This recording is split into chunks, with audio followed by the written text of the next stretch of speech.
क्योंकि दिल्ली के आसपास एक मेन टेरिटरी डेवलप की गई थी और सुल्तानों ने इस पर राज किया, तो इसलिए इसका नाम पड़ा दिल्ली सल्तनत। मोहम्मद गौरी के 3 खास आदमी थे, उसके गुलाम थे, जिनमें ऐबक वो आदमी है जिसने दिल्ली सल्तनत की स्टार्टिंग की थी। महज 4 ही साल राजा रहा, लेकिन एक बेस बना के चला गया जिसका फायदा इल्तुतमिश को मिला, उसकी बेटी रजिया सुल्तान को मिला, और फाइनली बलबन को तो बहुत ज्यादा फायदा मिला, क्योंकि बलबन ने लौह और रक्त की नीति अपनाई, सिजदा पावोस की प्रथाएं शुरू की, नौरोज उत्सव मनाना स्टार्ट किया और एक डर पैदा करने के लिए अपने व्यवहार को पूरी तरह से बदल लिया। उस चालीसा को ही खत्म कर दिया जिसका कभी वो खुद मेंबर हुआ करता था। ये गुलाम था पहले, गुलाम की लायकियत इतनी थी कि बढ़ते बढ़ते बढ़ते 40 साल तक इसकी मर्जी से दिल्ली सल्तनत का राज चला। पहले 20 साल ये संरक्षक के रूप में काम करता रहा जब नासिरुद्दीन महमूद था, जिससे इसने अपनी बेटी की शादी भी की थी, और फिर जब वो मर गया तो 20 साल इसने सुल्तान के रूप में काम किया। ठीक है, ये हमने पढ़ लिया था। इसके बाद लगभग कमजोरी कहीं ना कहीं देखने में आई और बलबन का बड़ा बेटा मारा गया था।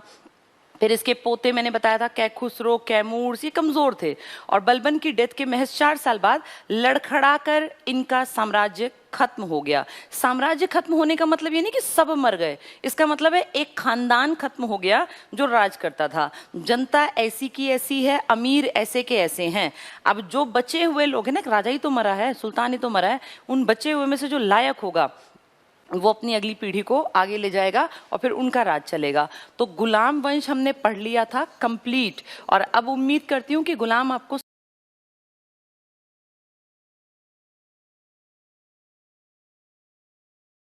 3-4 नाम तो ये बहुत कीमती हैं, 5 नाम अगर कहें तो ज्यादा कीमती हैं, ऐबक, इल्तुतमिश, रजिया, नासिरुद्दीन महमूद और बलबन। लेकिन टोटल अगर मैंने देखा था, पढ़ाया था तुम्हें, तो देखो रुकनुद्दीन भी था, आराम शाह भी था, बहराम शाह भी था, और ये कैमूर्स, कैखुसरो, 10-11 नाम है अगर टोटल को देखें, लेकिन जिन्होंने इतिहास के लिए काम किया है वो 5 ही नाम निकले। गुलाम वंश 1206 से चला था और 1290 में द एंड हो गया। फिर भी काफी साल निकाल गए। जैसे अगर देखें तो कोई राजा महाराजा थोड़ी थे, ये तो गुलाम ही तो थे। कोई किसी जनजाति का गुलाम था, कोई किसी जनजाति का, तुर्क थे, इसलिए तुर्की सरदारों का बोलबाला रहा इस टाइम पर, गुलामों के टाइम पर पहला वंश था। अब इनका खात्मा करके एक आदमी था जो पहले सैनिक बना बलबन के टाइम में, फिर कैमूर्स और कैखुसरो जैसे लायक कम थे तो उनके टाइम में वो सेना का प्रधान बन गया, सेना मंत्री बन गया, और फाइनली जाके राजा का मर्डर करके सुल्तान का, और खुद राजा बन गया। किसकी बात हो रही है? ये खिलजी वंश के जलालुद्दीन खिलजी की। खिलजी वंश, इनका राज सबसे कम टाइम का है, लेकिन जो इन्होंने किया ना वो ऐसा किया कि आज तक हमारी सरकार अलाउद्दीन खिलजी के बहुत सारी बातों को हम प्रशासन करते टाइम ध्यान रखते हैं, कॉपी करते हैं। यही वो लोग हैं, अलाउद्दीन खिलजी ही वो आदमी है जिसने एमआरपी का कॉन्सेप्ट उस टाइम में डिसाइड कर दिया था कि किसी भी चीज का मूल्य नियंत्रण में रहेगा, और उससे ज्यादा कोई बेचता पाया गया तो उसके लिए सजा मुकर्रर थी। आज भी ऐसा ही है, चीजें एमआरपी से ज्यादा बहुत कम लोग बेच पाते हैं ना। अगर बिल्कुल ही मान लीजिए कोई 5 स्टार है, 7 स्टार, तो अलग बात है कि वहां एक पानी की बोतल भी 500 रुपए की पकड़ा देंगे, लेकिन आम जनता के लिए जो मार्केट है, क्योंकि मार्केट के भी टाइप्स थे, तो अलाउद्दीन खिलजी ने वो काम किया है जो आज तक की हमारी सरकार फॉलो करती है बहुत सारे नियमों को। तो इनका भाई कौन? सरिता, नींद में उठ के चलता था वो, नासिरुद्दीन महमूद। चलिए आगे बढ़ते हैं। तो सबसे छोटा कार्यकाल रहा इस खिलजी वंश का। खिलजी वंश में वैसे तो 4 आदमी हैं, लेकिन मेन अगर बात करें तो जलालुद्दीन खिलजी है, जो कि 70 साल के काफी एज्ड उम्र में, बहुत बड़ी उम्र में जाके सुल्तान बने। और देखो बताया था निरंकुश नहीं था, बहुत समझदार टाइप का उदारवादी आदमी था, इसने कभी कुछ गलत नहीं किया। एक्सेप्शनल केस था सिद्दी मौला, बताया था, एक ऐसा आदमी जो खानगाह चलाता था, लोगों को फ्री में खाना खिलाता, उसको इसने हाथी के पैरों तले कुचलवाया। वो एक एग्जाम्पल है बस, बाकी सब में आपने कल सुनी थी कहानी, मैंने सारे नोट्स बताए थे कि ये बहुत उदारवादी था, सबको इसने फ्रीडम दी, आजादी दी। और इसी का भतीजा, इसी का दामाद जब दक्षिण भारत के अभियान पे गया गया तो वहां कहते हैं देवगिरी में रामचंद्र देव को हरा के ही उसने दिल्ली को जीत लिया था, क्योंकि प्लानिंग ही करके आया था कि अब जाते ही मार दूंगा जलालुद्दीन को और अगला राजा मैं ही बनूंगा, अगला सुल्तान। जलालुद्दीन का टॉपिक हमने कल पढ़ लिया। आज हमारा टारगेट है अलाउद्दीन खिलजी को पढ़ना, बहुत ज्यादा इंपॉर्टेंट है। और गुलाम वंश के बाद खिलजी में जो सबसे बड़ा नाम है, जैसे इसमें बलबन इंपॉर्टेंट था ना, इल्तुतमिश और बलबन, बीच में तो फालतू टाइप के बहुत लोग आए, लेकिन मेन काम जो पीछे तक भी इंपॉर्टेंट थे, जैसे इक्ता प्रणाली थी, चालीसा था, या इंडिया की दिल्ली की मंगोलों से रक्षा थी, तो इस तरह के सारे पॉइंट आए थे गुलामों के इल्तुतमिश ने। ऐसे ही बलबन में इंपॉर्टेंट थी कई नीतियां। अब ऐसे ही हम पढ़ेंगे खिलजियों में इंपॉर्टेंट है अलाउद्दीन खिलजी। इसको कहानी की तरह सुनना और समझना। आज कहानियों की फॉर्म में सीख के, अगर टाइम लगा तो आज नोट्स, नहीं तो मैं कल करा दूंगी। नोट्स की चिंता मत करना, पहले सारा ध्यान समझने पर रखो। तो आज हम पढ़ रहे हैं एक ऐसे आदमी को जो अनपढ़ था, पढ़ा लिखा नहीं था, लेकिन जिसने इतने रिफॉर्म्स किए अपने समाज में, अपने टाइम के सल्तनत में, कि उसके रिफॉर्म्स के कारण इसका टाइम काफी हद तक ऐसा टाइम था जब लोग दिमागी रूप से आजादी फील करते थे। उस टाइम महंगाई बिल्कुल खत्म बराबर थी, सैलरी बहुत कम रखी लेकिन फिर महंगाई भी खत्म बराबर कर दी। बहुत स्ट्रिक्ट आदमी था। इसने प्लान्ड तरीके से राज किया, इसका राजपाट सही चला और ये 1296 में अपने चाचा का मर्डर करके राजा बना और 1316 तक इसने राज किया। यानी इनका वंश सिर्फ 4 साल और टिक पाया। इसके बाद इसके चाचा ने राज किया था 6 साल, इसी के कारण राज किया क्योंकि ये ताकतवर था, और इसके बाद जो टिका वो सिर्फ 4 साल, और उसमें भी इसका जो अगला वंशज आया वही 4 साल काट गया। जो चौथा नाम है वो तो हिंदू था और वो जबरदस्ती का मुसलमान बनाया गया था। उसने सिर्फ अप्रैल से सितंबर तक राज किया 1320 में, और इसीलिए फिर जब एक हिंदू राज कर रहा था, नाम बदल के बेशक मुसलमान बन गया, तब फिर गयासुद्दीन तुगलक ने कहा था इस्लाम खतरे में है। आज भी सुनते हो ना ये डायलॉग, इस्लाम खतरे में है, ये तब भी कहा गया था। और यही कारण था कि उस हिंदू धर्म से परिवर्तित हुए मुस्लिम का मर्डर किया गया और गाजी बेग तुगलक ने फिर अगला वंश चला दिया, जिसको हम कहते हैं तुगलक वंश। तो आज हमें सिर्फ 30 साल की कहानी, कल मैंने 6 साल की बता दी थी, कल मैंने सारी डिटेल बताई थी कि कैसे जलालुद्दीन के टाइम क्या क्या हुआ। आज हमें मेनली ये 20 साल पढ़ने हैं, इनमें क्या कुछ हुआ, क्यों अलाउद्दीन खिलजी को हम कहते हैं कि अपने टाइम का बेस्ट एडमिनिस्ट्रेटर था। अलाउद्दीन खिलजी स्टार्टिंग में इतना तेज दिमाग नहीं था, धीरे धीरे धीरे एक्सपीरियंस से चीजों को समझता गया और फिर दिमाग इतना डेवलप हो गया कि गलतियां मिनिमम होने लगी और डिसीजन इसके सारे ठीक साबित होने लगे। अलाउद्दीन खिलजी कैसे राजपाट में आया? जो इसके चाचा थे जलालुद्दीन खिलजी, उनके खिलाफ याद करो बलबन के भतीजे ने, और एक आदमी था कड़ा मानिकपुर का सूबेदार। कड़ा मानिकपुर ये एक जगह थी, यहाँ का सूबेदार, इन दोनों ने विद्रोह किया था। क्यों? क्योंकि वो एक सैनिक थे, इसके जो ताऊ चाचा थे वो सैनिक थे ना, कि भाई सैनिक ऐसे कैसे बन गया, हम बलबन के भतीजे हैं, हम बनेंगे। कड़ा मानिकपुर वाले ने भी और बलबन के भतीजे ये पकड़े गए। पकड़ने के बाद कायदे से मार डालने चाहिए थे, लेकिन जलालुद्दीन ने कहा कोई बात नहीं, मैंने माफी दे दी। इसको माफी दे दी बलबन के भतीजे को, ये अपने आप ही भाग गया। कड़ा मानिकपुर का जो सूबेदार था ना, ये भाग गया कि कहीं मुझे पकड़ के मारे। और ये छज्जू नाम था इस आदमी का, अमीर था। मतलब अमीर का मतलब क्या होता है, आधे लोग ये पूछ रहे थे। अमीर मतलब था जिनकी पोजीशन स्ट्रांग होती थी, पैसे वाले तो थे ही थे। जैसे आज एमएलए एमपी होते हैं ना, इस टाइप के जो लोग थे उस टाइम उनको अमीर कहा जाता था। वो तुर्क सरदार थे, खूब पैसा था, खूब उनके पास जायदाद थी, वो अपनी सेना भी रखते थे। तो अमीर जो थे ना, वो पर्सनल सेना मेंटेन करते थे, कोई 4000 की, कोई 6000 की, कोई 10,000 की। वो एक एरिया के मालिक बना दिए जाते थे और उनकी हेल्प से ही राजा राज कर पाता था या सुल्तान अपनी सल्तनत को चलाता था। तो कहीं ना कहीं अमीरों का साथ सहयोग बहुत जरूरी था। अगर अमीर इकट्ठे होकर सुल्तान के खिलाफ खड़े हो जाएं तो सुल्तान की कोई औकात नहीं थी। तो वो थे अमीर। अब ये कड़ा मानिकपुर वाला तो भाग गया, तो इसने क्या किया, जलालुद्दीन ने अपने भतीजे को कहा कि तू कड़ा मानिकपुर का हेड है, तू कड़ा मानिकपुर को संभालेगा। तो अलाउद्दीन को जो सबसे पहला बड़ा एक्सपीरियंस मिला ना कि काम कैसे करना चाहिए, वो अलाउद्दीन को मिला कड़ा मानिकपुर का सूबेदार बनके। इसके बाद इसने छुटपुट कई अच्छे काम किए और फाइनली नजरों में आ गया कि भाई ठीक है लड़का। भिलसा का एक अभियान चला था, भिलसा अभियान जगह का नाम है ये। यहाँ गया एक छोटी सी सेना लेके और यहाँ जीत के बहुत सारा धन लाया, और धन लाके जब अपने चाचा को दिया तो चाचा बड़े खुश हुए कि भाई अलाउद्दीन तो बहुत लायक लड़का है। एकदम से राजा बनना ठीक नहीं होता, पहले एक्सपीरियंस गेन करना होता है। अलाउद्दीन एक्सपीरियंस ले रहा है कि कैसे जाके लड़ा जाता है, कैसे सेना के साथ अपनी अच्छी पैठ बनाई जाती है, कैसे किसी चीज को, अभियान को सफल बनाया जाता है। तो भिलसा अभियान में अलाउद्दीन जीत के आया, बहुत सारा पैसा लाया लूट के।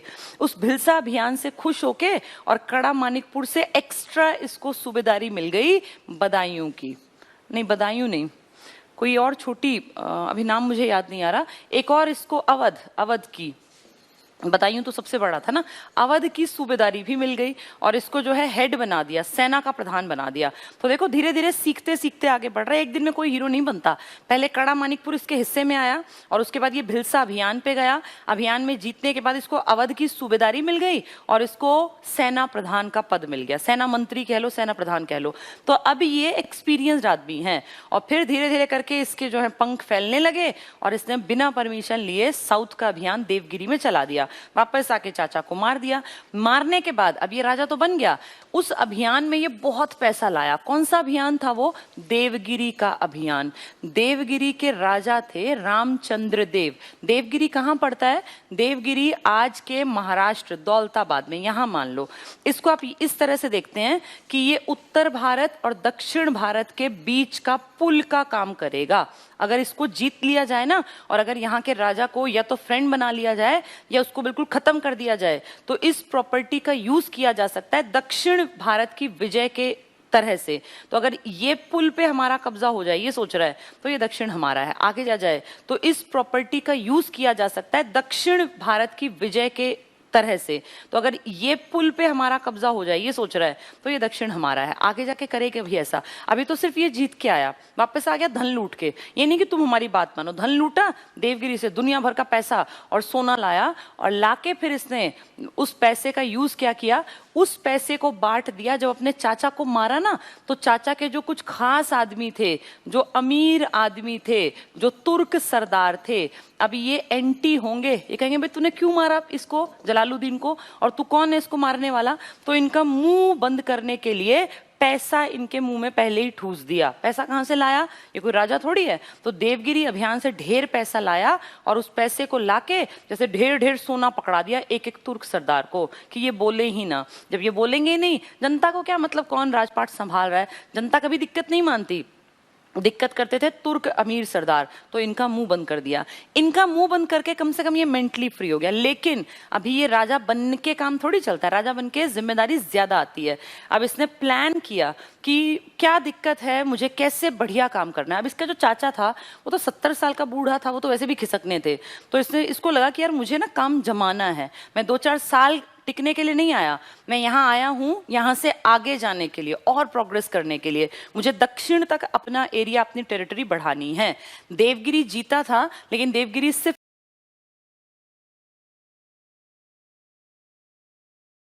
देवगिरी इसके हिस्से में नहीं था, वो बाद में आएगा। तो अब इसने दिमाग दौड़ाया कि चलो सब मेरे फेवर में आ गए, लेकिन मेरे सामने दिक्कतें आएंगी। क्यों? क्योंकि टाइम टू टाइम मेरे खिलाफ बहुत सारे लोग विद्रोह करेंगे, कहीं ना कहीं विद्रोह होगा। अब विद्रोह होगा तो मुझे क्या करना चाहिए? इसने पहले कारण पता लगा। ये सोच समझ के काम करता था कि यार किसी भी राजा के टाइम में विद्रोह क्यों होते हैं, किस कारण से राजा जो है उसकी हत्या कर दी जाती है।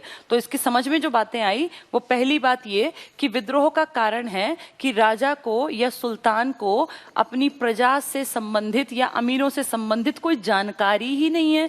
कहाँ कौन क्या प्लानिंग कर रहा है, राजा अनजान है। वो बस राजमहल में बैठा रहता है, कभी कभी यात्राओं पे जाता है, इक्की दुक्की बार विद्रोह दबाने, और वो आनंद ले रहा है जीवन का। ये गलत तरीका है। राजा की जिम्मेदारी है उससे हर इलाके, हर प्रांत की जानकारी हो, हर इक्ते के बारे में पता हो कि कहां से पैसा कमाया, कहां का आदमी चालाक है, कौन मेरे खिलाफ प्लानिंग कर रहा है, कौन मुझे मारना चाहता है। तो इसके लिए उसने क्या किया कि अपनी खुद की, देखो एक चीज समझो, जो आदमी अपना काम खुद नहीं करता ना, उसका काम नौकर कभी नहीं करते। अपना काम स्वयं करना पड़ता है, बड़े लेवल का। झाड़ू पोछा नौकर कर देगा, लेकिन कोई भी आदमी राजा का काम, राजा का सब्स्टिट्यूट कैसे बनेगा? और अगर वो इतना लायक है कि राजा का सारा काम कर सकता है, तो राजा की हत्या ही ना कर दे, वही ना राजा बन जाए। तो ये कहीं ना कहीं राजाओं की कमी थी कि वो अपनी मेहनत ना करके बाकी लोगों को, तुर्क सरदारों को कहते तुम संभालो लो, जिस तुर्क सरदार के मन में आएगा कि यार ये पागल राजा है, कुछ करना ना धरना इसको, मैं इसको मार के मैं ही ना राजा बन जाऊं, तभी तो इनका मर्डर होता था।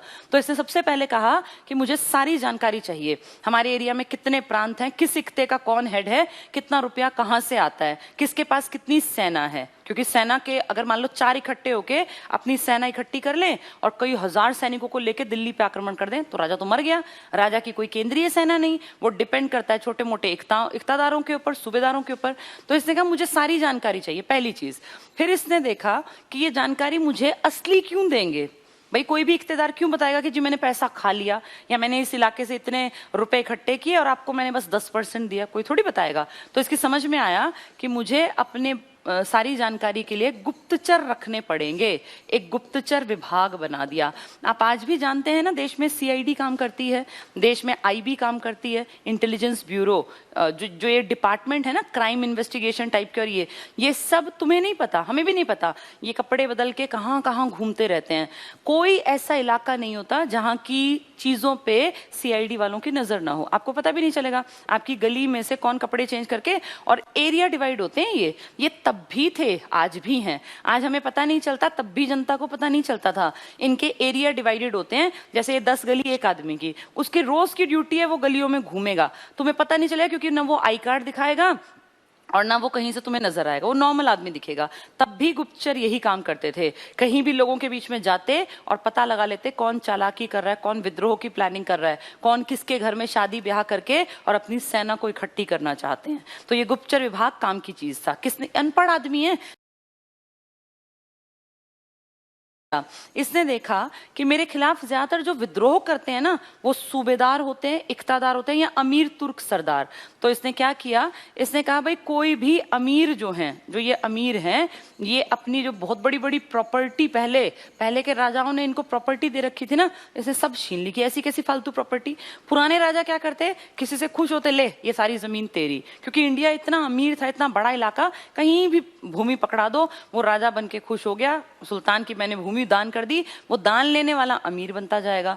तो इसने कहा भाई अमीरों को ऐसे फालतू प्रॉपर्टी जो मेरे मतलब मेरे ताऊ चाचा या पुरानों ने दे रखी है ना, वो सब जब्त की जाएगी। क्यों? क्योंकि उनको क्या जरूरत है ऐसी प्रॉपर्टी की, वो जिस इलाके के हेड हैं बस उसमें काम करेंगे। तो अमीरों की प्रॉपर्टी फालतू थी, पैसा ज्यादा होता था, ये शराब खूब पीते थे। चौथा पॉइंट, इसने देखा कि मेरे खिलाफ प्लानिंग होती है, जब ये लोग शराब पी लेते हैं ना फिर ये षड्यंत्र करते हैं। 4 अमीर बैठ के शादी ब्याह के उत्सव में, भाई आपस में शादी कर दी, किसी की बेटी किसी का बेटा, मान लो 4 रिश्तेदारी बन गई, आपस में इकट्ठे बैठे हैं, शराब चल रही है और फिर प्लानिंग करेंगे यार ये कैसा राजा है, सुल्तान है, इसको मारो, हम राज करेंगे। तो एक को चढ़ा देंगे कि भाई तू राज करने लायक है, षड्यंत्र बनाएंगे। तो ये जो घटिया प्लानिंग करते थे ना ज्यादातर लोग, ये शराब पी के करते थे। तो इसने कहा शराबबंदी करूंगा, भाई शराब चलेगी ही नहीं, शराब नहीं चलेगी तो होश में आदमी जो है ना ऐसी घटिया प्लानिंग कम करते हैं।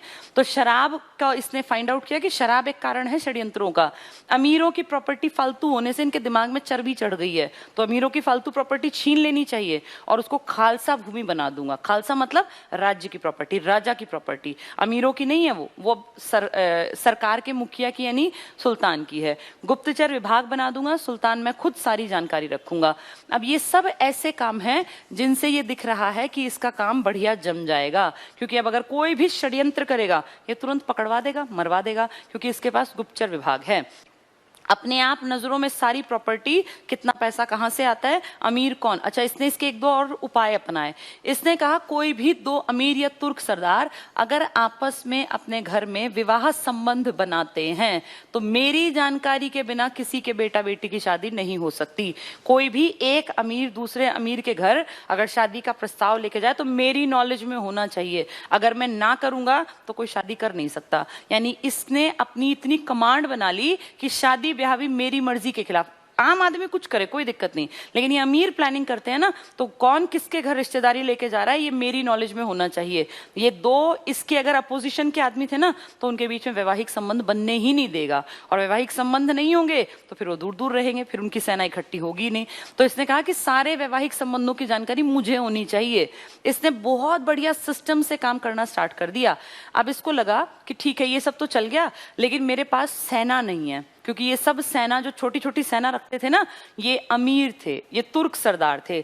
तो इसको फील हुआ कि अगर मेरे पास अपनी एक पर्सनल सेना हो, केंद्रीय सेना, तो मैं जो चाहूं कर सकता हूं। मैं किसी भी अमीर के ऊपर आक्रमण करवा दूंगा, अगर वो मेरे खिलाफ सिर उठाएगा मैं उसको दबवा सकता हूं, लेकिन मेरे पास पर्सनल सेना होनी चाहिए, केंद्रीय सेना। अब सेना अगर बड़ी रखनी है, कहना बहुत आसान है, लेकिन सेना बहुत खर्चा मांगती है, बहुत खर्चा। सेना के ऊपर उस टाइम भी लाखों रुपए चाहिए थे। अब पैसे इतने तो नहीं है कि बड़ी सेना एकदम से मैं खड़ी कर दूं, तो क्या करूं? अब इसने कहा कि सेना मैं बड़ी करूंगा, इस सेना का खर्चा कम करूंगा। कैसे? कि सेना को जो मैं सैलरी दूंगा ना, ये सैलरी बहुत कम दूंगा, तो भैया सेना में आएगा कौन? तो मैं मार्केट की हर चीज का रेट कम करवा दूंगा। अगर मैं इनको 10 रुपए दूंगा तो 10 रुपए में इनका पेट भरेगा, इतनी चीजें सस्ती करवा दूंगा। कैसे करोगे? तो सेना बड़ी रखने के लिए मुझे सबसे पहले बाजार पे नियंत्रण करना पड़ेगा। अगर मैं बाजार पे नियंत्रण करवा दूंगा, हर चीज अगर सस्ती हो जाए तो सैलरी कम में भी तो काम चल जाता है।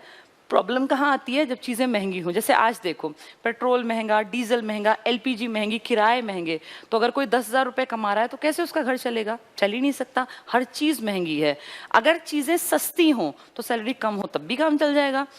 इसने सब चीज़ों को एनालाइज किया तरीके से, सोच के, सलीके से, और इसने सब चीज़ों का निचोड़ निकाला कि अगर बाजार का नियंत्रण हो गया ना, तो थोड़े पैसों में भी बढ़िया काम चल जाएगा। और थोड़े पैसे देने से मैं अपनी सेना का साइज बढ़ा लूंगा, और जब मेरे पास बड़ी सेना होगी तो क्या मजाल इन तुर्क अमीर सरदारों के कि मेरे सामने सर उठा लें। तो इसने बहुत तरीके से, सलीके से काम करते हुए बाजार में नियंत्रण किया। क्या किया बाजार में? देखना, इसने हर चीज का पहला स्टेप लिया, एमआरपी तय कर दिया।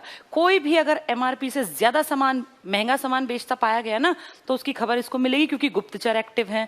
तो इसने बसीद, मुनसीद करके कुछ इस तरह के गुप्तचर थे, कोई छोटे लेवल का, कोई बड़ा, और उनको ना काम पे, भाई उनको तनख्वाह दूंगा मैं, मुझे एक एक मंडी का पता होना चाहिए। मंडी भी बंटवा दी इसने, एमआरपी तो तय किया ही गया, मंडी या बाजार जो था इसको डिवाइड करवा दिया। ऐसा नहीं कि एक ही बाजार में सब कुछ बिकेगा, 4 प्रकार के बाजार इसने बनवाए। एक था गल्ला मंडी, जहां सिर्फ अनाज बिकेगा, भाई गेहूं, चावल जो भी है, बाजरा उस टाइम होता होगा, वो पूरा मार्केट था अनाज मंडी, जैसा आज भी होता है ना, अनाज मंडी अलग होती है, गल्ला मंडी। दूसरा इसने कहा एक ऐसा मार्केट जहां मवेशी, जानवर, दास बिकेंगे, गुलाम बिकेंगे। तो वो एक ऐसा मार्केट है कि वहां अनाज नहीं मिलेगा, वहां सिर्फ या तो जानवर बेचने वाले आएंगे या दासों का बाजार। दासों का बाजार बड़ा नॉर्मल था। फिर इसने कहा एक मंडी ऐसी बनेगी जिसमें कि देसी घी बिकेगा, और मान लीजिए ड्राई फ्रूट, सूखे मेवे बिकेंगे, या जो घर के सामान है, जड़ी बूटी, दवाई, इस तरह की बिकेंगी। और एक मंडी इसने कहा कि अलग से बनेगी जिसमें कि और सामान्य बाजार की श्रेणी में रखा जाएगा। तो इसने बाजार का डिवीजन कर दिया, और इस बाजार के ऊपर कड़ी नजर रखने वाले गुप्तचर थे। मान लो गुप्तचर नॉर्मल कपड़ों में जा रहा है, कहीं किसी दुकान पे गया, दुकान वाला चालाक है। राजा ने कहा, एक एग्जाम्पल है कि 1 रुपए किलो घी बिकेगा, 1 रुपए किलो घी है, देसी घी। अब वो आदमी गुप्तचर जो है, कपड़े नॉर्मल पहन के आम आदमी दिखता है, किसी को पता थोड़ी कौन गुप्तचर है, और जाके दुकान पे खड़ा होता है। वो दुकान वाला चालाक है, वो 1 किलो घी 1 रुपए में ना देके मान लीजिए 2 रुपए में बेचता है। ये किसी को पता, जनता को पता है, राजा को नहीं पता। सारे देश में, पूरे उसकी टेरिटरी में 1 रुपए का, ये 2 का बेचता है, और कहें तो कहता है कि मेरी मर्जी, नहीं लेना, भागो यहाँ से। अब यहाँ गुप्तचर पहुंचा, गुप्तचर ने देखा 2 रुपए किलो, ले लिया, खरीद लिया। तुरंत उसके पीछे 4-5 आदमी, खरीदने के बाद जैसे ही पैसे देने लगा, 4-5 उसके आसपास सैनिक रहा करते, इशारा किया, वो सैनिक आके खड़े हो गए। पकड़ा गया, वो आदमी पकड़ा गया तो उसकी पेशी हुई राजा के सामने। राजा बहुत स्ट्रिक्ट है, बहुत ज्यादा, इतना स्ट्रिक्ट है कि स्ट्रिक्ट हुए बिना काम चलेगा नहीं। भ्रष्टाचार जड़ से मिटाना है ना, तो स्ट्रिक्ट पॉलिसी बनानी पड़ेगी। ये इतना स्ट्रिक्ट था कि कुछ लोगों ने कहा ये पागलों की तरह कैसा न्याय करता है। उसने 1 रुपए बढ़ा के लिया, तो मान लीजिए उसने 2 किलो की जगह 1 किलो तोला ना, भाई 2 किलो देना था, 1 दिया, तो 1 किलो की गड़बड़ जो उसने की है, ये उसका बदला उसके शरीर से निकालेगा। उसके शरीर से 1 किलो मांस निकाल लेगा, एक हाथ काट देगा। 1 किलो, जहां जैसे अंदाजा था भाई उंगली इतने ग्राम की होती होगी, हाथ इतने का, तो उस आदमी का एक हाथ काट देगा या आधा हाथ काट देगा भरे शहर के सामने, ताकि लोग डरे। अब वो आदमी जिसका 1 किलो का शरीर से मांस निकाल लिया, पूरा जीवन कैसे भूल जाएगा कि मैंने ये गलती की। उसकी 7 पुश्तें भी नहीं भूलेंगी कि हमारे दादा परदादा या हमारे दादा के दादा ने ऐसे 1 किलो कम तोला तो उनका हाथ काट दिया था। एक बार ऐसा किया, 2 बार, 10 बार, जब ये पूरी मंडी में फेमस हो गया ना कि अगर थोड़ी सी भी गड़बड़ कर दी ना तो ये राजा छोड़ेगा नहीं, तो फिर अपने आप भ्रष्टाचार डर के कारण धीरे धीरे खत्म होने लग गया। लोगों ने कम तोलना बंद कर दिया। अगर मान लीजिए लोग चालाकी करें, महंगा ना दें, लेकिन कम तोलने लगे। 1 किलो के घी का भाव लेके और 800 ग्राम देने लगे, 200 ग्राम। पता चल गया, ये गुप्तचर पकड़ ही लेते थे। पता चलते ही राजा के सामने पेशी, मैंने रुपए ज्यादा नहीं लिए लेकिन कम तो तोला, जितना कम तोला उतना मांस निकालो, 2 उंगली काट लो, हो गया 200 ग्राम। यानी इसका न्याय सुनने में तो लगता है कैसा पागल राजा, लेकिन समझदार था ये। भ्रष्टाचार जड़ से अगर मिटाना है तो पॉलिसी स्ट्रिक्ट बनानी पड़ेगी। इसके कई सलाहकारों ने कहा यार ये तू क्या काम करता है, जनता तेरे खिलाफ। तो इसने कहा जनता मेरे खिलाफ नहीं होगी, भ्रष्टाचार गलत है और इस कारण जनता दुखी है, मैं उस दुख को दूर कर रहा हूं। कुछ दिनों में सबकी समझ में बात आ गई और धीरे धीरे भ्रष्टाचारी लगभग डर के मारे खत्म हो गए। तो मंडी डिवाइड कर दी, एमआरपी तय कर लिया, गलत तोलने वालों के लिए सख्त सजा का प्रावधान था। इस सजा, अभी भी इंडिया में क्या दिक्कत है, यहाँ लोग क्राइम करने से डरते ही नहीं। क्यों नहीं डरते? क्योंकि यहाँ पे लोगों को पता है कि कुछ नहीं बिगड़ना, कुछ भी कर दो कुछ नहीं बिगड़ना। अगर सजा ऐसी हो ना कि आदमी को अंदर तक, रूह तक कांप जाए, तो आदमी 1000 बार सोचता है। सऊदी अरब जैसी कंट्रीज में देखो कैसी कैसी सजाएं मिलती हैं, तो लोग डरते हैं क्राइम करने से पहले। ये फैक्ट है, ह्यूमन साइकोलॉजी है ये। जिस काम में डर नहीं है ना, यहाँ सबको पता है आप कुछ भी कर दो, केस चलता रहेगा, बुढ़ापा आ जाएगा, आपको कोई फर्क नहीं पड़ना। अमीर तो 0% भी डरते नहीं, गरीब आदमी को भी पता है कि फर्क नहीं पड़ना, ज्यादा इक्के दुक्के पे असर पड़ता है। बाकी देखो कितने सारे लोग गरीबी में भी क्राइम करते रहते हैं क्योंकि डर नहीं है। इसने ऐसा डर बैठा दिया कि सजा ऐसी मिलेगी कि आदमी जीवन भर भूल नहीं सकता कि क्या सजा मिली। पैसे थोड़ी लेता, शरीर का मांस निकालता, अपने आप सीधे हो गए। डर ऐसी चीज था। तो देखो इसने हर चीज का एमआरपी तय किया, मंडी डिवाइड कर दी, सजा का प्रावधान कर दिया। अब धीरे धीरे लोग जो है थोड़े पैसों में भी जीवन बढ़िया जीने लग गए। अब जब पैसा कम चाहिए तो संख्या बढ़ाई जा सकती है और इन सब का फायदा हुआ। ये बाजार नियंत्रण कहलाता है, इसका बाजार नियंत्रण, कि अब इसके पास जो पैसा था उसमें ये बड़ी सेना अफोर्ड कर पाएगा। अच्छा, सेना में भी बहुत भ्रष्टाचार था, ये तो जनता के बीच में था, मार्केट में। सेना में कैसा भ्रष्टाचार था? पहली चीज तो सेना थी ही नहीं अपनी, राजा डिपेंड था तुर्क अमीरों के ऊपर, सरदारों के ऊपर, कि भाई मुझे अटैक करना है, तू अपने 500 सैनिक भेज दे, तू 1000 भेज दे, तू 1500 भेज दे, मेरे 4-5 की सेना बन जाएगी, 4-5 हजार की। अपनी सेना ना होने के कारण वो उन पे हावी हो ही नहीं पाता था। तो इसने क्या किया, इसने कहा मैं अपनी केंद्रीय सेना रखूंगा, ये पर्सनल मेरे अंडर होगी और ये किसी सरदार की नहीं है, ये सिर्फ मेरी सेना है, ये हमारी राजा की, सुल्तान की पर्सनल सेना। बड़ी सेना रखूंगा तो पैसा कहां से आएगा? हर चीज सस्ती है तो थोड़ी सैलरी में भी काम चल जाएगा। इस सेना में भ्रष्टाचार कैसा था? पहली चीज, जो ये सैनिक थे ना पुराने वाले, बड़े चालाक थे। क्या करते? जाके अपना नाम लिखवाते, भाई हम सैनिक हैं। तो लड़ाई नहीं हुई 10 साल तो कभी आना नहीं, प्रैक्टिस नहीं करनी, कभी कुछ नहीं करना, अपने घर पड़े रहते। 10 साल कोई विद्रोह नहीं हुआ, कहीं सेना नहीं गई, तो आराम से सैलरी लेके खा रहे हैं, क्योंकि विद्रोह होगा तभी तो जाएंगे, ये हर टाइम चौकस रहने वाले थोड़े आदमी हैं। अब वो सैनिक 10 साल बाद जब कभी विद्रोह हुआ, दबाने गए, तो देखा तो सैनिक को बुलाया गया। अब सैनिक जो है 10 साल पहले 20 साल का था, अब 30 का है, पेट निकल आया, बेडौल हो गया, थुलथुलाहट भर गई। अब वो सैनिक कैसे रहेगा? कैसे वो भागेगा, दौड़ेगा, कैसे कहीं पहाड़ पे चढ़ेगा, कैसे वो उतना एक्टिव रहेगा? तो अब कैसी सेना बनेगी, इमेजिन कर लो। 10 साल बाद उन सबका कैसा शरीर हो गया, उन सब में वो ताकत, वो हिम्मत, वो जुनून बचा ही नहीं। तो सेना जो थी ना, सैनिक जो थे, ये प्रॉपर होने चाहिए, और सैनिक होना चाहिए वही आदमी जिसका नाम लिखा है। एक और चालाकी थी, नाम लिखवा लेते। मान लीजिए कोई रामचरण सिंह ने नाम लिखवा लिया सेना में, और फिर जब रामचरण सिंह का नंबर आया ना 10 साल बाद कभी, तो रामचरण का बेटा जवान हो गया, बोला यार मैं नहीं जाता, तू चला जा। या मान लो उसने कहा पिताजी मैं भी नहीं जाता, गुलाम को भेज देते हैं, तो गुलाम चला गया।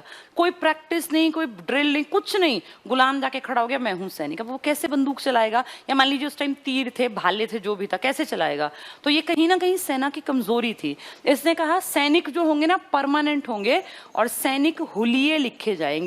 हुलिये मतलब उस टाइम में जैसे रोल नंबर दिया, तो आज अपीरियंस है ना, लिखना नहीं पड़ता, बायोमेट्रिक सिस्टम और ये सब आ गया, लेकिन उस टाइम इनके पास ऑप्शन नहीं था। तो ऐसा ना हो सैनिक नाम कोई लिखवाए, आए कोई, तो हुलिये लिखे, भाई इतने फुट का आदमी, ऐसी कदकाठी, ऐसा रंग रूप, और नोटिस कर दे भाई रामचंद्र यही है ना 6 फुट का आदमी। ऐसा ना हो रामचंद्र आज आया, 4 दिन आया, 5वें दिन अपने गुलाम 4 फुटिये को भेज दिया, ये नहीं होना चाहिए। रामचंद्र आएगा तो रामचंद्र ही आएगा, 4 साल 6 साल 10 साल जितने साल नौकरी करेगा, तो रामचंद्र को फिट रहना पड़ेगा। पड़ेगा, डेली भागेगा, दौड़ेगा, प्रैक्टिस करेगा, ड्रिल करेगा, अपने आप जुनून से भरा रहेगा। भाई सेना में देखो जो लोग हैं वो बुढ़ापे तक भी तो उनके मन में जज्बा वही रहता है। क्यों? क्योंकि लगातार उसी माहौल में वो लोग बैठे रहते हैं, उसी में वो लोग प्रैक्टिस करते रहते हैं। तो सैनिकों के हुलिये लिखना स्टार्ट किया। अब चालाकी नहीं चलेगी, अब कोई पेट निकला आदमी सेना में नहीं रहेगा, अब कोई ऐसे थुलथुलाहट वाला। अब सैनिक वो होगा जो डेली आएगा, प्रैक्टिस करेगा, भाग दौड़ करेगा और हर टाइम एक्टिवली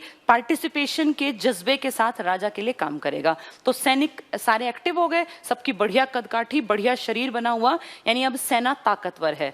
दूसरी कमी जो थी ना, सेना के जो घोड़े थे, घोड़े, ये घोड़े कमजोर थे। कैसे? वैसे तो अरबी नस्ल के घोड़े लाते, लेकिन इन घोड़ों को लाके सैनिक बड़े चालाक थे पहले। अब तो बाद में तो बहुत सही हो गए, घोड़े बेच देते, अरबी घोड़े को ले जाते। जैसे सैनिक को एक घोड़ा मिलता राजा की तरफ से, खर्चा राजा का। अब मान लीजिए घोड़ा उस टाइम इमेजिन कर लेते हैं 10 रुपए का, तो बढ़िया घोड़ा 10 रुपए का अरबी घोड़ा लिया सैनिक ने, चला गया, 10 साल बाद कभी विद्रोह होगा तब आएगा। उस घोड़े को ले जाके, उस अरबी नस्ल के घोड़े को मार्केट में बेच दिया, और बेच के इसने मान लो 10 रुपए का था, इसको 8 रुपए में बेच दिया, इजिली बिक गया। भाई 10 की चीज 8 में मिल रही है, कोई भाग के ले लेगा, बेच दिया। अब कोई ऐसा खराब घोड़ा, मरियल घोड़ा, जो कि बस जो ये मान लो कि अब मरा और कब मरा, इस टाइप की कंडीशन वाला एक घोड़ा खरीद लिया, जो हार्डली इसने 1 रुपए का खरीदा। इसको लेके गया फिर और बोला वहां पे सेना में जहां ये लोग काम करते थे, इनको घोड़े मिलते थे, कि देखो जी जो आपने घोड़ा दिया था 2 साल में वो इसकी तबीयत ऐसी खराब हो गई, तो मरने वाला है, मुझे एक नया घोड़ा दे दीजिए। तो वो सारा खर्चा जो 10 रुपए का घोड़ा है वो राजा के ऊपर दोबारा ले गया ये, यानी राजा के तो 20 रुपए गए, और घोड़ा इसने क्या किया, मार्केट में बेच के मुनाफा कमा के, और सेना में घोड़ा कौन सा खड़ा कर दिया, वो घोड़ा भी नहीं, खच्चर टाइप का, कि बस वो अब मरा और तब मरा टाइप में। तो मान लो एकदम से अटैक हो जाए तो राजा किसको लेके भागे? उन घटिया घोड़ों को और उन थुलथुले मोटे सैनिकों को। तो कैसे लड़ाई लड़ेगा? अगर लड़ाई लड़नी है तो सैनिक भी फिट एंड फाइन होने चाहिए और घोड़े भी। तो राजा ने देखा भाई ये तो बहुत बड़ी गड़बड़ है, कैसे सुधारे? तो अब राजा ने नियम बना दिया कि अब के बाद जितने भी राजसी घोड़े होंगे, शाही घोड़े होंगे, जैसे ही घोड़ा आएगा, क्योंकि घोड़े तो भी मरेंगे, नए नए लाते रहेंगे अरबी घोड़े, तो उस पे ना एक सील बना दी, एक मोहर बना दी, जिस पे राजकीय चिन्ह था, और जैसे ही घोड़े लाए जाते उनके पैर के पास वो राजकीय चिन्ह लगा दिया जाता। वो थोड़ा इस तरह का था कि वो स्किन को वहां से हटा देता और वो एक परमानेंट निशान बन गया। तो ये परमानेंट निशान हर घोड़े के पैर के पास बना दिया, हर घोड़े के। और फिर घोषणा करवाई कि अगर किसी आदमी के पास, सेना से अलग आम जनता के पास ये निशान वाला घोड़ा मिल गया ना, तो उसकी खैर नहीं है। लोगों के मन में डर क्या था कि ये 100 ग्राम के बदले भी मांस काट लेता है, घोड़ा पता नहीं कितने किलो का होगा, आदमी को पूरे को मार देगा तब भी इसकी वसूली नहीं होगी। डर बहुत बड़ी चीज है। इस राजकीय स्टैंप ने वो काम कर दिया, उस डर ने वो काम कर दिया कि जनता ने ये घोड़े 1 रुपए में खरीदने भी, हम नहीं देखते भी कितने का घोड़ा है, घोड़ा बढ़िया है, लेकिन इस पर राजकीय चिन्ह है, तू मरेगा, मुझे नहीं चाहिए, बेशक तू फ्री में दे, मैं नहीं लूंगा। यानी अब सैनिक को घोड़े बेचना बहुत मुश्किल हो गया। अब इनका जो ये गोलमाल था ना, भ्रष्टाचार, ये बंद कर दिया। तो घोड़े बेस्ट हो गए, सैनिक बेस्ट हो गए, और सेना हो गई बड़ी। इस सब का फायदा मिला किस बड़े आदमी को? अलाउद्दीन खिलजी को। ये प्लानिंग होती है, सबकी प्लानिंग थोड़ी कामयाब होती है। समझदार आदमी चीजों को एनालाइज करता है, इनकी जड़ तक, तह तक जाता है, कमी कहाँ, कमी थी ये सब, इससे पहले किसी ने सोची नहीं, अब इसने सोचा और इन कमियों को दूर कर दिया। तो अब देखो ये राजा बना है तो नॉर्मल सा आदमी था, लेकिन अब इसने बहुत बढ़िया सेना बना ली जिसकी नंबर ऑफ सोल्जर्स बहुत ज्यादा हैं। इसकी सेना के सारे घोड़े बहुत ताकतवर है, इसकी सेना के सैनिक बहुत ताकतवर है। फिर धीरे धीरे करके इसने अभियान स्टार्ट कर दिए। भाई जब राजा के पास बढ़िया सेना होगी तो अभियान तो चलाएगा। अब तक ये कहाँ बैठे हुए थे? मेनली ये दिल्ली, देखो ये टेरिटरी थी इनकी, ये वाली, ये थी दिल्ली सल्तनत। इसमें मुल्तान, सिंध, लाहौर, पंजाब, हरियाणा, दिल्ली, यूपी का इलाका। लेकिन अभी भी गुजरात, राजस्थान और ये वाली बेल्ट, ये पूरी बेल्ट और उधर के हिस्से ये बचे हुए थे। अब ये अपनी टेरिटरी बढ़ाएगा क्योंकि इसके पास ताकतवर सेना है, इसके पास बढ़िया घोड़े, बढ़िया सैनिक हैं, और इसका थोड़े पैसों में बढ़िया काम चलता है। तो इस सेना का यूज करेगा ना। अब अड़ोसी पड़ोसी राजा हैं लेकिन वो ताकतवर नहीं है, तो इसने ऐसे ही एक अभियानों में एक अभियान चलाया, गुजरात अभियान। गुजरात पे चढ़ाई कर दी। तो गुजरात अभियान में क्या हुआ समझो इसको, इसका अभियान है गुजरात अभियान।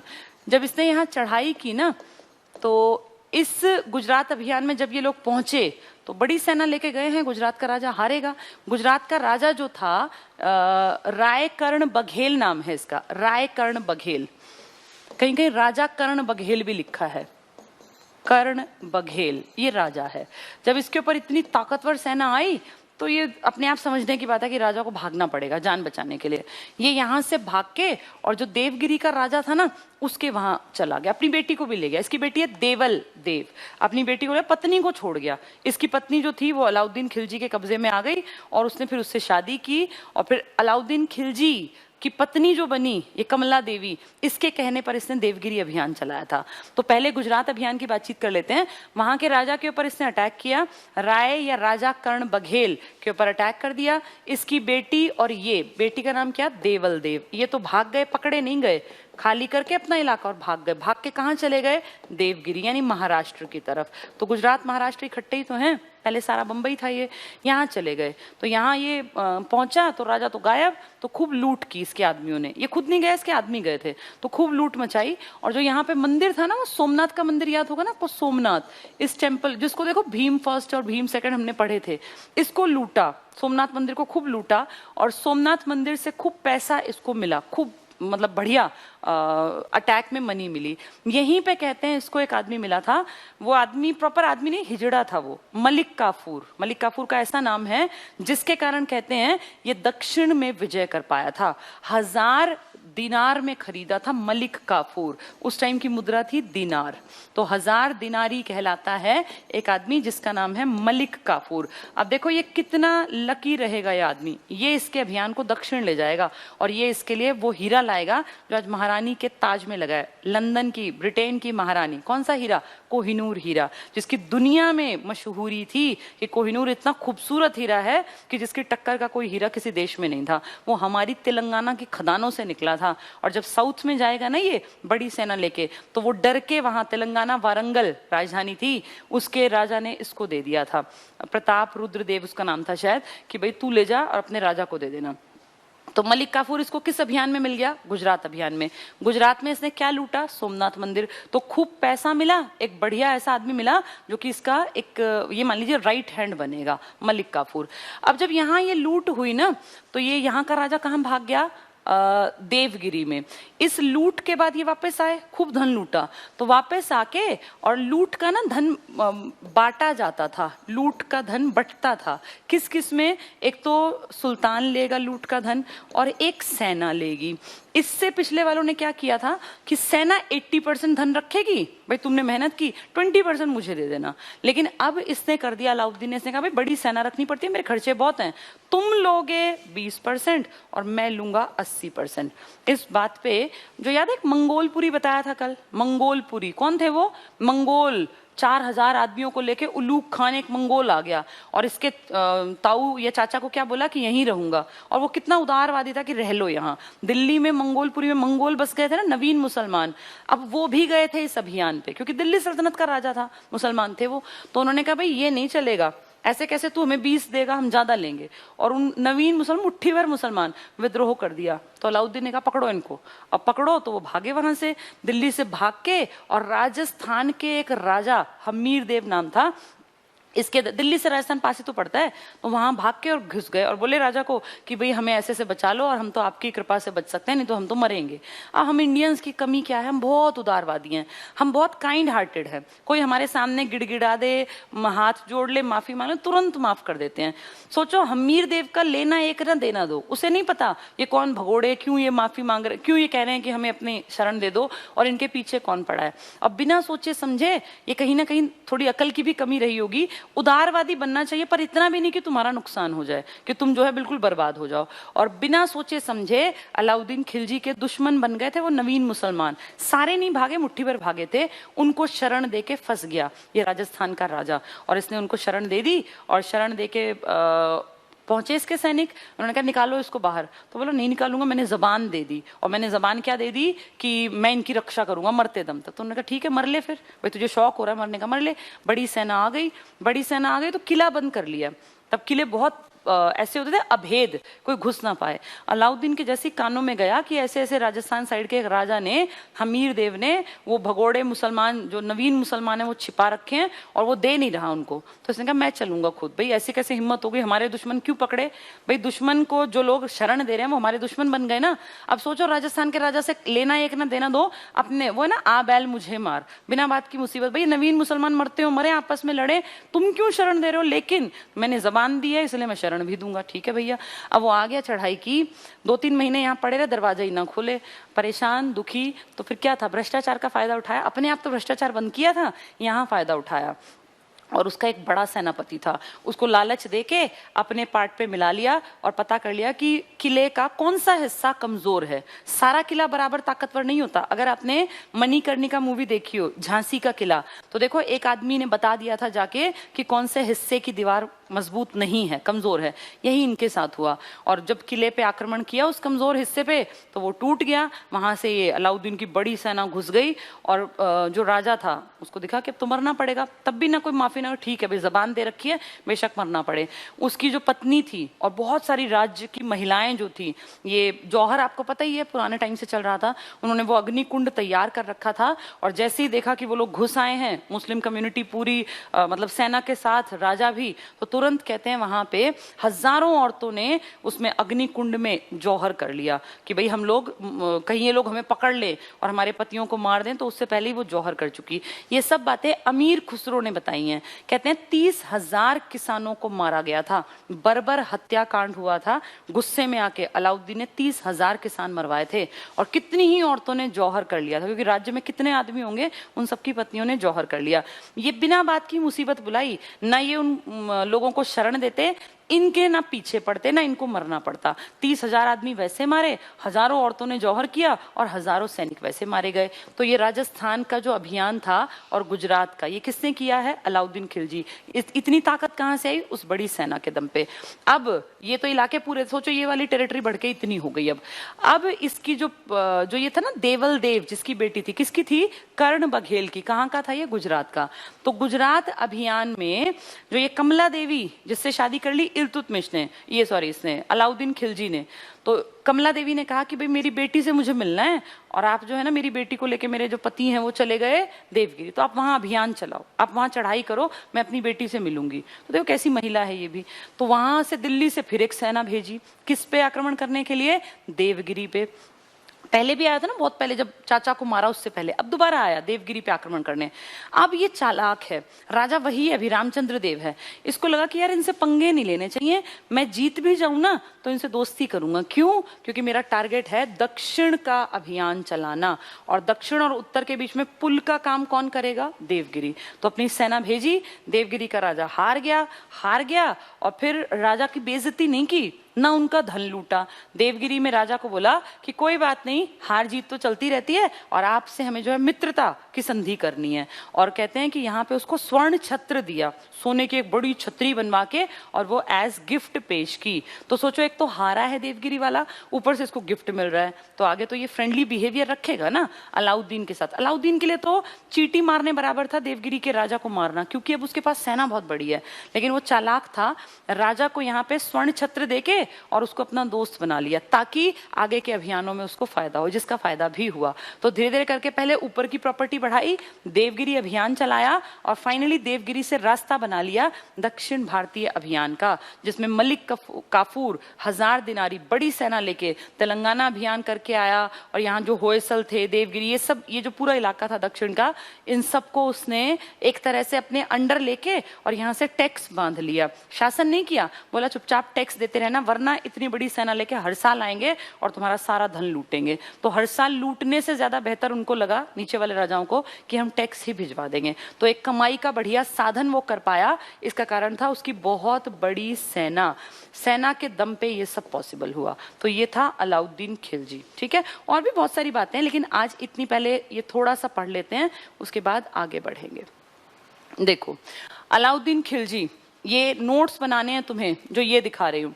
अली गुरशास्प इसका नाम था, अली गुरशास्प अन्य नाम है, हर राजा के कई कई नाम थे, इसका नाम था ये। द्वितीय सिकंदर, अपने आप को क्या बोला? मैं दूसरा सिकंदर हूं। इसके दो सपने थे, एक तो विश्व विजय करूंगा और एक धर्म चलाऊंगा। इसका दोस्त था एक दिल्ली का, कोतवाल था, खूब समझदार था। उसने कहा तू पागल तो नहीं है, तू विश्व विजय कैसे करेगा, तेरे पास इतनी बड़ी सेना थोड़ी है। स्टार्टिंग में आते ही बोला विश्व विजय करूंगा, तो बोला पहले सेना तो बना ले, सेना तेरे पास है ही नहीं, और पहले इंडिया जीत ले, विश्व विजय बाद में करियो। इसने मान लिया कि हाँ यार ठीक कह रहा है। फिर बोला धर्म क्यों चलाएगा, तू पैगंबर है, पैगंबर का काम होता है धर्म चलाना, तू राजा है, सुल्तान के काम कर। तो अपने दोस्त की बात मान के ये दोनों सपने इसने त्याग दिए, वरना आते ही सपने ये थे। अपने सिक्के पे लिखवाया था सिकंदर ए सानी, मतलब मैं सिकंदर के समान हूं, द्वितीय सिकंदर हूं मैं, अलेक्जेंडर द ग्रेट, जिसने विश्व विजय का सपना देखा। तो ये अपनी बराबरी उससे करता था। तो द्वितीय सिकंदर है, पेपर में आ जाएगा कौन द्वितीय सिकंदर है। यह सिकंदर ए सानी, सानी मतलब बराबर, सिकंदर के बराबर है। यामिनी उल खिलाफत, ये खलीफा का नाइब, मतलब मैं खलीफा का भी संरक्षक हूं।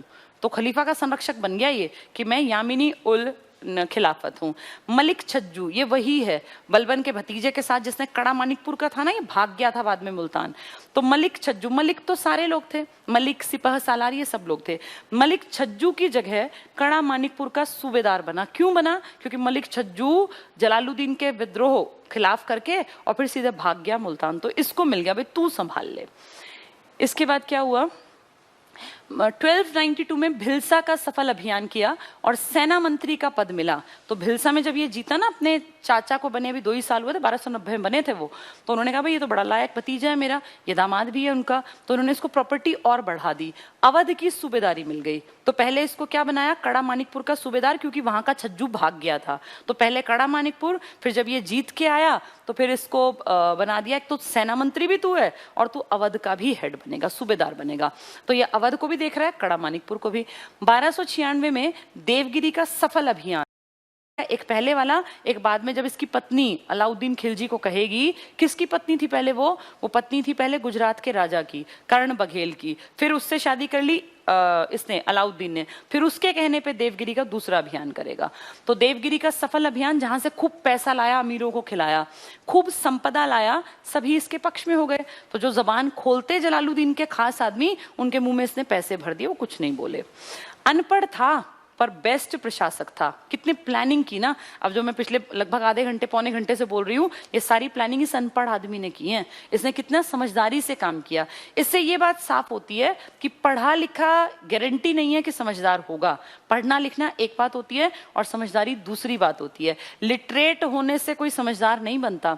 3 एग्जाम्पल हैं इतिहास में जो अपने टाइम के बेस्ट रिफॉर्मर्स थे, चाहे वो अलाउद्दीन खिलजी था, अनपढ़ था, चाहे वो अकबर था, अंगूठा छाप था, और चाहे वो हैदर अली था, जिसने डिंडीगुल शहर बसाया और अंग्रेजों के सामने इतनी औकात थी उसकी कि उसने अंग्रेजों से लड़ाई लड़ी और जीता था। और अंग्रेजों को ये लगा लो कि ऐसा मद्रास के किले में भाग के शरण ली थी अंग्रेजी, ब्रिटिश जो ये थे ना कंपनी वाले, बस वही गलती थी हमारी, हम उदारवादी थे। उदारवादी अगर ना होते ना तो किसी की कोई औकात नहीं थी कि इंडिया पे अटैक कर पाता। तो यहाँ ये बेस्ट प्रशासक था, अनपढ़ होते हुए भी।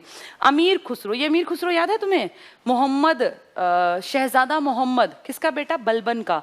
देखो जब वो मारा गया था पाकिस्तान के पास, उसने किले बना रखे थे मंगोलों के अटैक से बचने के लिए 1285 में, ये उसके दरबार में था अमीर खुसरो। और अमीर खुसरो की खासियत क्या है, 7 सुल्तानों का काल देखा इस आदमी ने।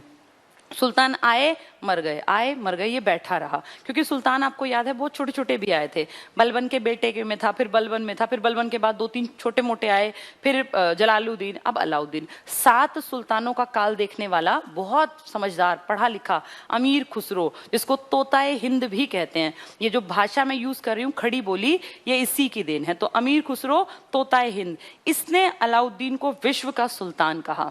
अलाउद्दीन की खासियत थी कि वो बहुत ज्यादा डोमिनेशन में लीडिंग पर्सनालिटी था।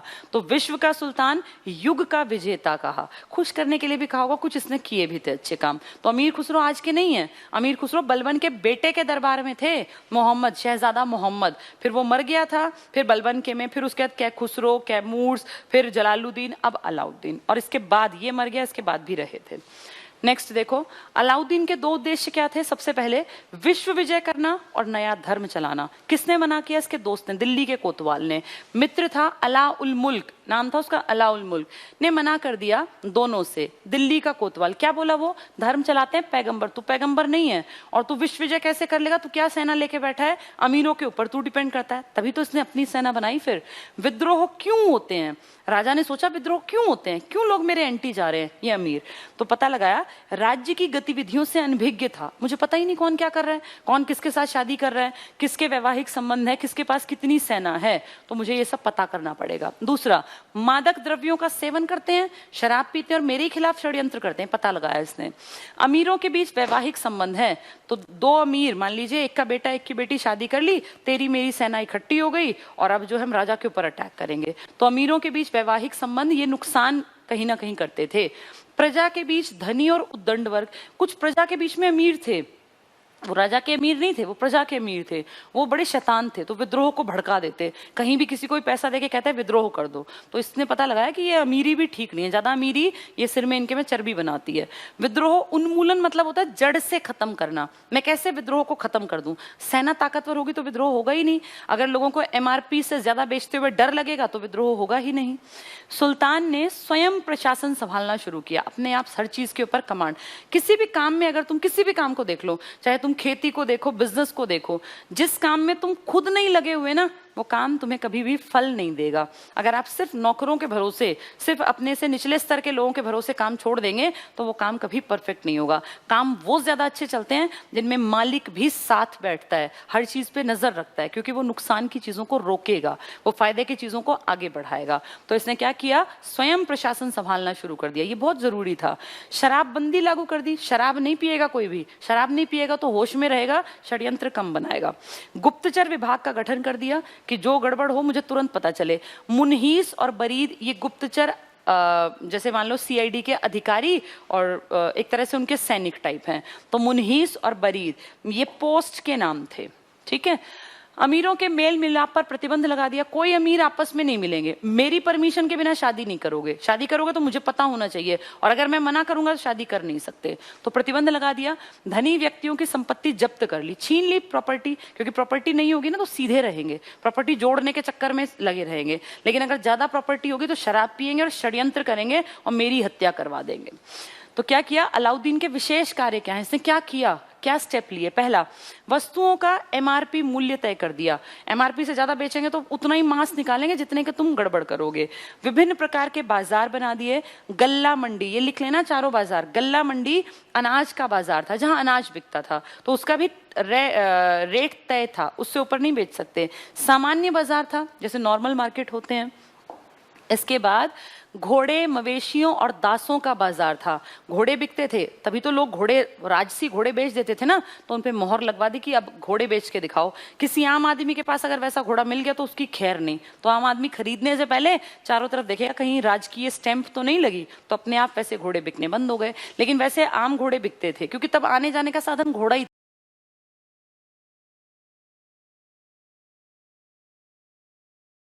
खैर नहीं, तो आम आदमी खरीदने से पहले चारों तरफ देखेगा कहीं राजकीय स्टैंप तो नहीं लगी, तो अपने आप वैसे घोड़े बिकने बंद हो गए। लेकिन वैसे आम घोड़े बिकते थे, क्योंकि तब आने जाने का साधन घोड़ा ही था।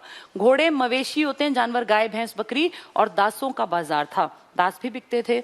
और सराय अदल, क्या किया इसने, ऐसा मार्केट जहां ड्राई फ्रूट्स बिकते थे, सूखे मेवे जैसे बादाम, काजू, अंजीर वगैरह, कपड़ा बिकता था, घी और जड़ी बूटी। तो 4 तरह के मार्केट बना दिए। गल्ला मंडी थी इसकी, सराय अदल था, सामान्य बाजार था, और एक हो गया जहां ये घोड़े, मवेशी और ये इस तरह के गाय भैंस जो भी रहे होंगे ये बिकते थे, ठीक है। तो इतने ही नोट्स बनाना आज, अभी बहुत सारी चीजें रहती हैं पर वो आज नहीं करा रही, आज क्योंकि टाइम इतना ही था। तो आज हमने अलाउद्दीन खिलजी का एक बेस तैयार कर लिया। अलाउद्दीन खिलजी अनपढ़ है लेकिन रिफॉर्म्स में बहुत आगे है, और इससे पहले कितने ही लोग लायक थे। बलबन चाहे बड़ा राजा रहा, इल्तुतमिश बड़ा रहा, लेकिन इल्तुतमिश और बलबन के सुधार कार्य वैसे नहीं है जैसे कि इसने अपनाए। इसने मंडी में हर चीज पे कमांड बना के रखी अपनी, हर चीज का तय रेट कर दिया। इसकी पर्सनल सेना थी, बलबन की पर्सनल सेना नहीं थी, वो अमीरों की मदद लिया करता था। इसने शाही सेना बनाई, इसने सेना में भी सुधार किए, सैनिकों के हुलिये लिखने लग गया, घोड़ों को दागने लग गया, और सैनिकों को इसने नगद वेतन दिया हर महीने। तो उससे सैनिक के मन में क्या आया कि यार नगद वेतन मिलता है। अब जैसे किसी को जागीर मिले, तो जागीर से बच्चे का कुछ भी, मान लीजिए बीमार हो गया, जड़ी बूटी लानी है, तो जागीर सैलरी उसको मिलेगी तो वो सैलरी से अपने बच्चों के, बीवी के, माँ बाप के सारे खर्चे उठा सकता है। तो इसने जागीरें तो हटा दी देनी और नगद वेतन देने लगा, जिससे कि लोगों को लगा कि मार्केट में जाके चीजें खरीदना बहुत आसान है, चीजें सस्ती मिलने लग गई। तो धीरे धीरे करके इसकी कमांड बन गई अपने पूरे राज्य पर। अभियान, जालौर अभियान, तेलंगाना अभियान, जो कल कराऊंगी वारंगल अभियान, ये सब अभियान करके फाइनली 20 साल में एक बहुत ताकतवर प्रशासन का एग्जाम्पल इसने सेट कर दिया। लेकिन इसके बाद आने वाले भी कमजोर थे और अगले 4 सालों में उन्होंने सब कुछ तहस नहस कर दिया। इस कारण इसकी मौत के 4 साल बाद इस वंश का ही अंत हो गया। जैसे बलबन के 4 साल बाद खत्म हुआ था ना गुलाम, ऐसे इसकी डेथ 1316 में, इसके 4 साल बाद 1320 में इनका भी सफाया। सबसे छोटा कार्यकाल है खिलजी का, लेकिन बेस्ट पॉलिसी